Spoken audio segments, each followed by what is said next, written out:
Good morning mga kadogo! Meron tayong isang importanteng tatalakayin ngayon na concern from Ma'am Grace Anicetas ng Tagkawayan, Quezon. Ilang days na rin kaming nag-uusap. Siya po ay may problema sa kanyang alagang aso, which is a Siberian Husky, a male Siberian Husky.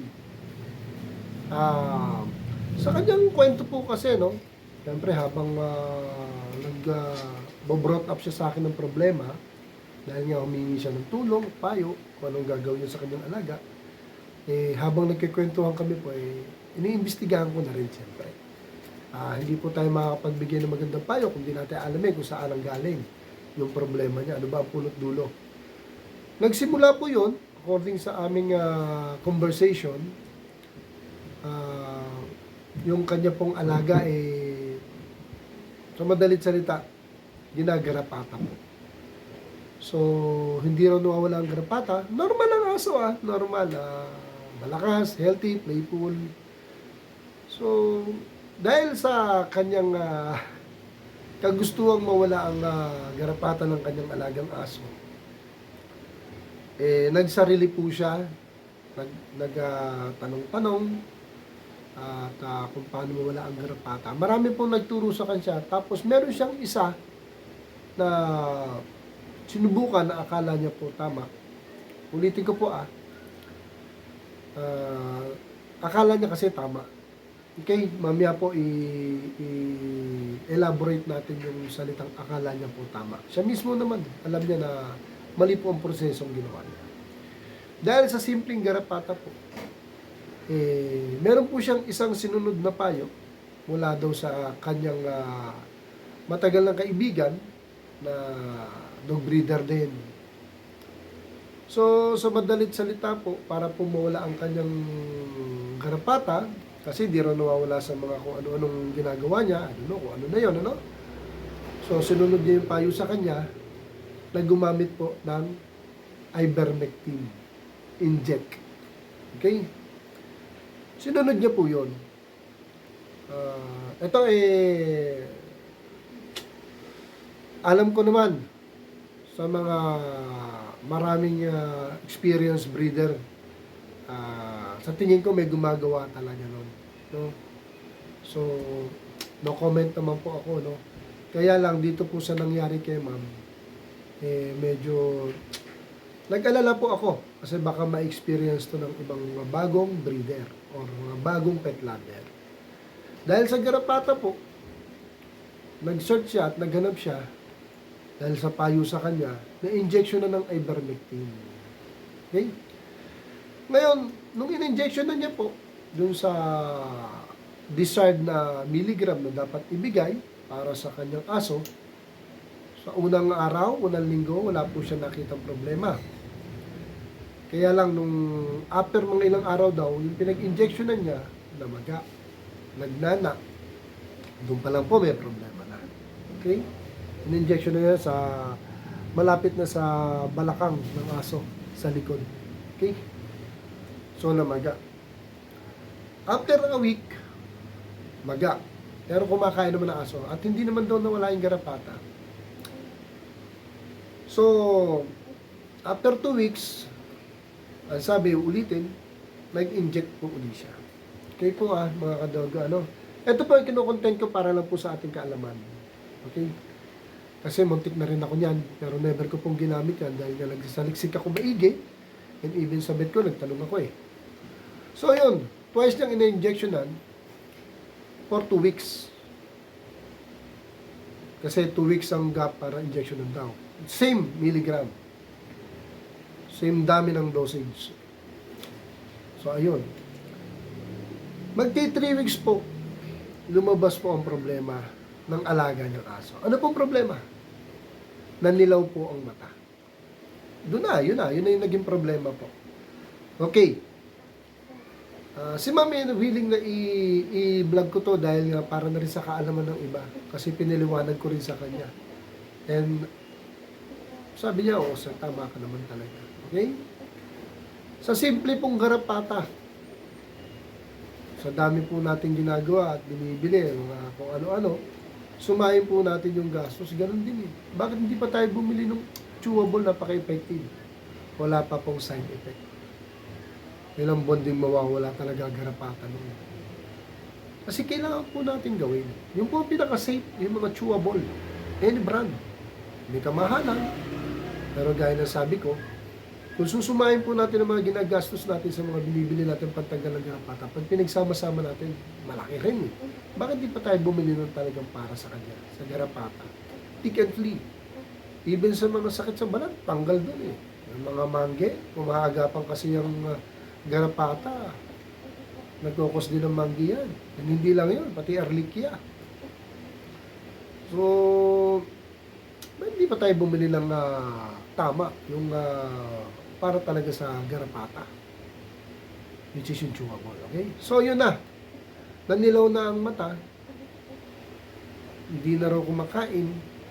Biglaan daw yun, ha? After nung na-injection ng twice. Humingi siya ng payo, ano raw ang gagawin?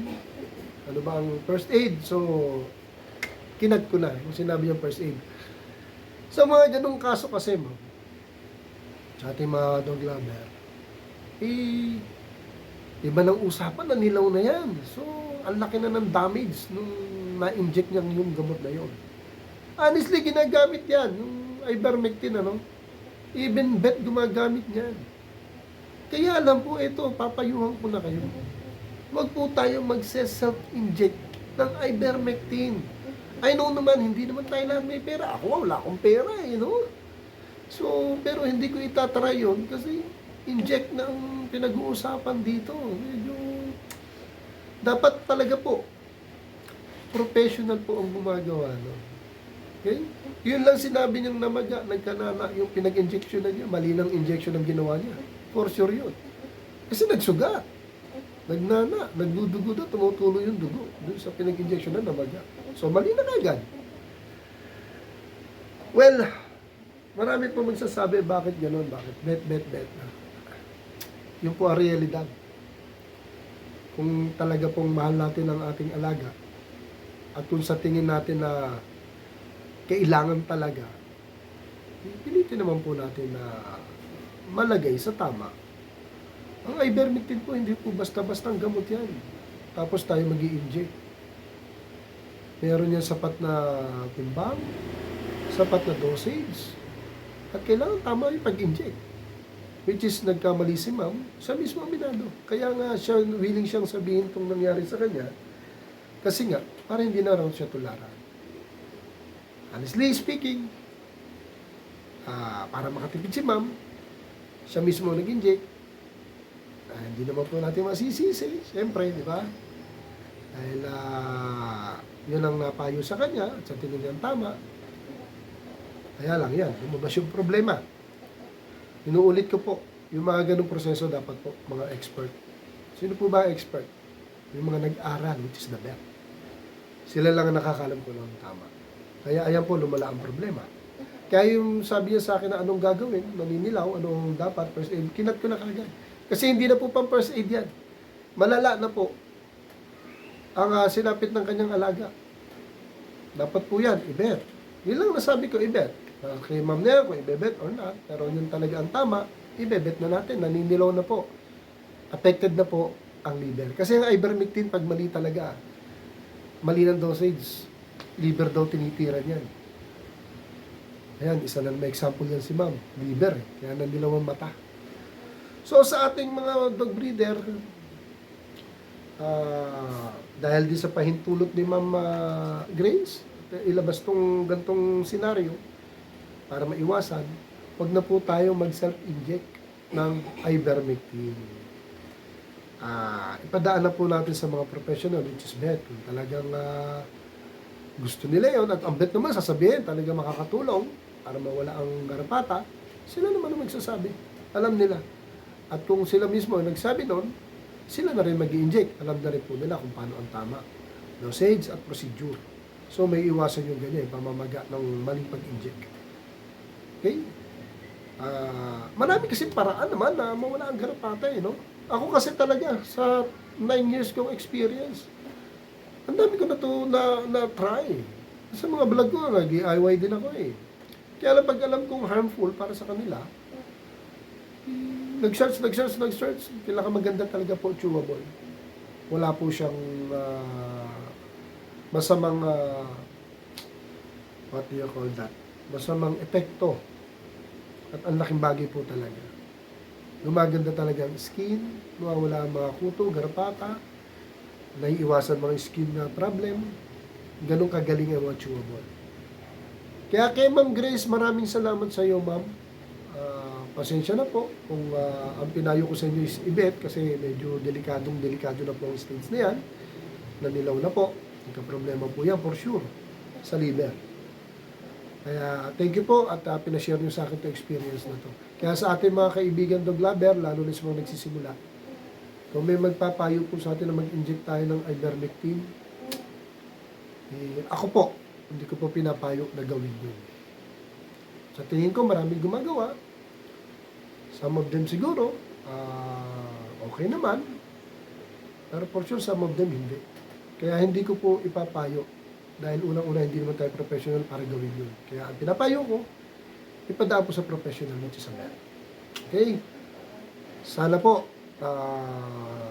naunawaan niyo po ako. Bakit ko po sinasabi na sa mga ganitong procedure po dapat bet talaga. Hindi po basta-basta yan. Injection na po yan. Merong ugat yan na dapat na doon natin i-inject yan. Or I don't know. Basta may proper na way para i-inject. Kita nyo, namaga, nagsugat, nagnana, nagdugo. Maliit. So yun, para sa ating mga newbie na dog lover, huwag po tayo mag-try ng gano'n. Nang tayo mag-inject ng ivermectin. Ipadaanan po natin sa professional po ha. At sila po lang po talaga nakakaalam nun. So again, maraming salamat Ma'am Grace Anicetas ng Tagkawayan, Quezon. Salamat sa iyong pagsubaybay sa aking channel. Salamat sa iyong cooperation at kayo mismo nagsabi na i-brought up to para may matutunan po ang mga newbie, especially newbie, sa pag-aalaga ng aso. Okay, dito na lang po. Mr. Doggy Style TV, sana po may natutunan tayo. May God bless us all and solid po tayo mga dog lover. Subscribe na. Thank you po.